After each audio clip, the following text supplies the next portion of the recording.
सो है everyone, welcome back again. Student turn one YouTube channel में आप सभी लोगों का हार्दिक स्वागत है। तो आज का ये जो वीडियो है ये कल्पेबल होमिसाइड एंड मर्डर के ऊपर बेस करके होने वाला है और मैं इस वीडियो में आप लोगों को बताऊंगा कि कल्पेबल होमिसाइड क्या है और मर्डर क्या है और इस दोनों के बीच में डिफरेंस क्या क्या है, क्योंकि काफ़ी बार ये क्वेश्चन पूछा जाता है, what are the difference between murder and culpable homicide, explain in a brief. तो आप वीडियो को एंड तक देखो, कॉन्सेप्ट आप लोगों को जरूर क्लियर हो जाएगा, काफ़ी ईजी से मैं समझाने वाला हूं। तो चलो वीडियो को स्टार्ट करते हैं। लेकिन अगर आप हमारे चैनल पे नए हो, एक छोटा सा रिक्वेस्ट है, सब्सक्राइब करो, नोटिफिकेशन बेल को प्रेस करो और वीडियो पसंद आने के बाद, कॉन्सेप्ट क्लियर होने के बाद वीडियो को एक लाइक जरूर से कर देना। तो चलो हम स्टार्ट करते हैं।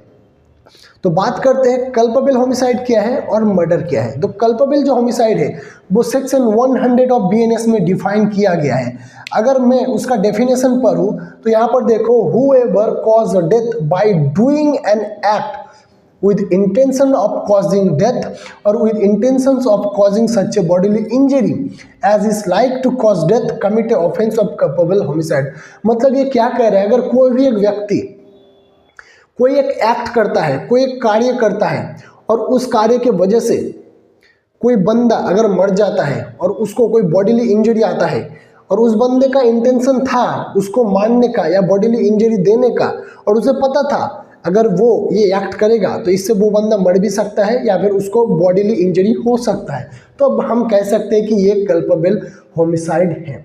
अगर हम बात करते हैं मर्डर की, तो murder section 101 of BNS means भारतीय न्याय संहिता में दिया गया है। तो उसका डेफिनेशन क्या कहता है, if the person commit the act by which the death is cause, know that it is too immediately danger that it must in the all probability cause death or such a bodily injury as is to like to cause death and commit such an act without any excuse from the incurring the risks of causing death। मतलब ये कह रहा है अगर कोई भी एक व्यक्ति कोई एक कार्य करता है और उस कार्य की वजह से वो बंदा मर जाता है और वो एक डेंजर कार्य था और उसको पता था अगर वो ये कार्य करेगा तो वो बंदा मर जाएगा, क्योंकि यहाँ पर ऑल प्रोबेबिलिटी कॉज है, वो बंदा मर जाएगा, ठीक है ना, और उसका इंटेंशन था उसे मारने का और कोई भी एक्सक्यूजेस नहीं था।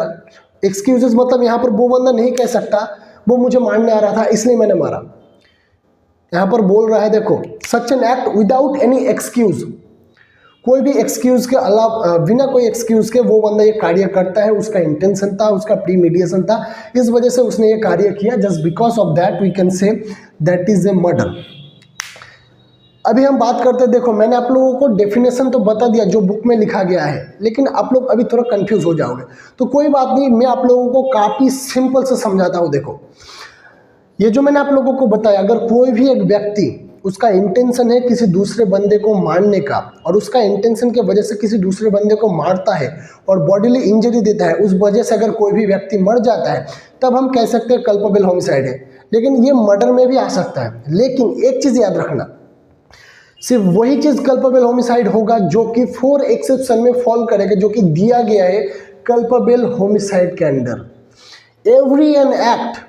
every act is a culpable homicide which is fall under the exceptions which are given below under the culpable homicide। तो वो एक्सेप्शन क्या है, सबसे पहले आप लोगों को वो एक्सेप्शन जानना पड़ेगा जो कि कल्पेबल होमिसाइड के अंदर फॉल करेगा। अगर कोई भी सर्कमस्टांसेस 4 एक्सेप्शन के अंदर फॉल करता है तब हम आंख बंद करके कह सकते हैं वो कल्पेबल होमिसाइड है, और जो भी एक्ट होगा अगर वो एक्सेप्शन के अंदर फॉल नहीं करेगा तब हम आंख बंद करके कह सकते हैं वो मर्डर है और वो 100% मर्डर है। तो चलो हम देखते हैं वो एक्सेप्शन क्या है। तो कल्पेबल होमिसाइड में आएगा sudden provocation. So first number 1 exception is a provocation. So ये प्रोवोकेशन क्या है, ये प्रोवोकेशन एग्जैक्ट क्या है। मान लो आप मार्केट जा रहे हो और जाते जाते किसी दूसरे व्यक्ति के साथ आपका मुठभेड़ हो गया और आर्ग्यूमेंट स्टार्ट हो गया, तो just because of that before you don't have intention, but just because of that argument you also have intention to hit that person. जो प्रोवोकेशन आपका मार्केट में किसी दूसरे व्यक्ति के साथ हो गया, झड़प हो गया, उस वजह से आपका इंटेंशन भी जाग गया उस बंदे को मारने का, और इसके लिए आपने क्या किया, उस बंदे को एक रॉड उठाया और मार दिया। उससे वो बंदा मर भी सकता था, नहीं भी मर सकता था।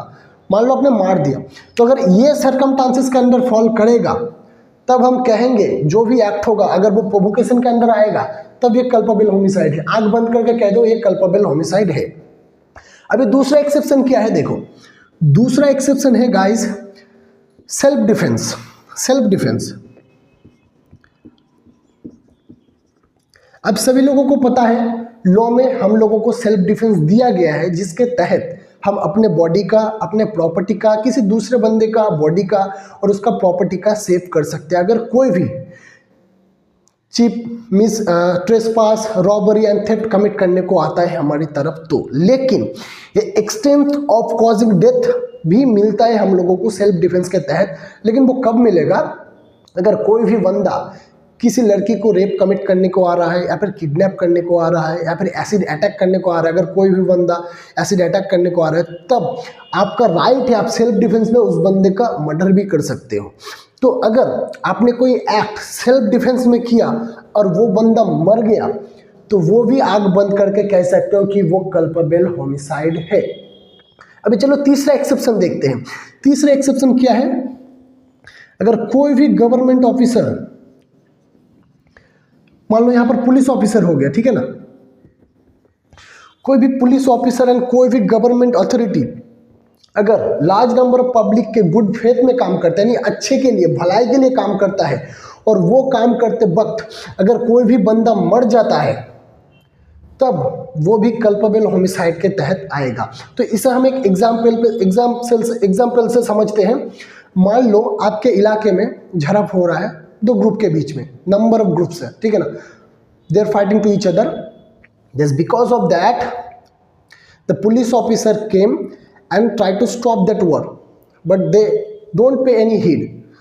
तो पुलिस ऑफिसर ने भी क्या किया, वो जो डिस्प्यूट है उसको रोकने के लिए लाठी चार्ज कर दिया और लाठी चार्ज करते वक्त किसी बंदे का सिर पे लग गया और वो बंदा मर गया। तो हम ये नहीं कह सकते कि ये मर्डर है, क्योंकि जो पुलिस ऑफिसर था यहाँ पर गुड फेथ में काम कर रहा था, वो जो डिस्प्यूट हो रहा था उसको रोकने की कोशिश किया और उस वजह से एज अ सर्कमस्टेंसेस ऐसा क्रिएट हो गया कि वो बंदा मर गया। ये भी सडन एक हीट है, सडन प्रोवोकेशन हो गया सेल्फ डिफेंस में। वो ये जो पुलिस ऑफिसर था ये गुड फेथ में काम करा, एक्ट करा, उस वजह से वो बंदा मर गया। तो ये भी आंख बंद करके आप कह सकते हो कि ये कल्पेबल होमिसाइड है। एंड जो लास्ट जो एक्सेप्शन है, अगर victim giving consent death of risk,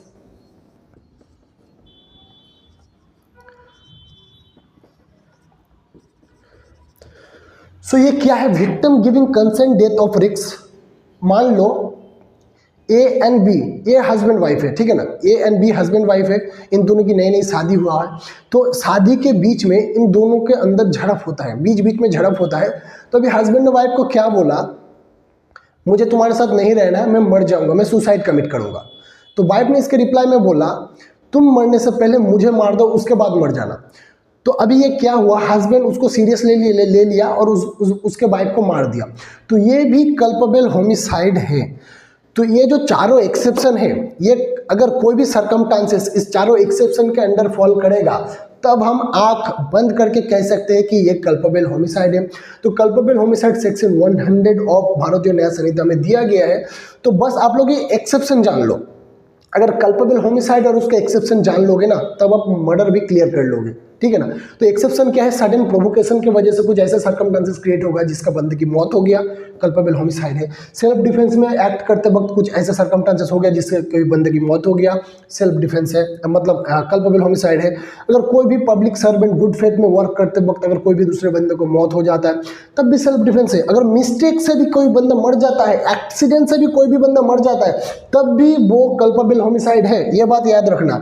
और अगर कोई भी विक्टिम जो मर गया है, अगर पहले वो कंसेंट दिया था डेथ ऑफ रिस्क का यानी मरने का, तब भी वो कल्पेबल होमिसाइड के अंडर फॉल करेगा। अदरवाइज जितने भी एक्ट है वो सब कुछ मर्डर है जो इस चार एक्सेप्शन के अंडर फॉल नहीं करेगा।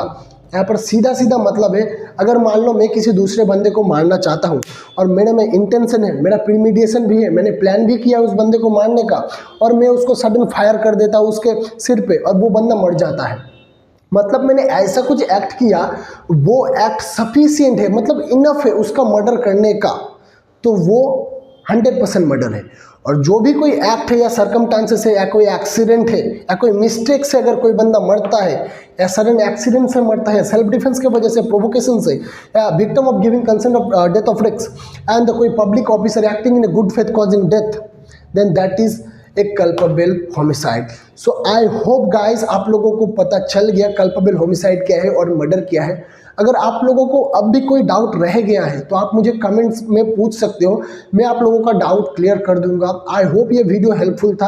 अगर हेल्पफुल लगा प्लीज़ चैनल को सब्सक्राइब कर दो, वीडियो को लाइक कर दो और नोटिफिकेशन बेल को दबाना मत भूलना। तो चलो फिर से मिलेंगे एक नेक्स्ट वीडियो में, तब तक के लिए जय हिंद, वंदे मातरम।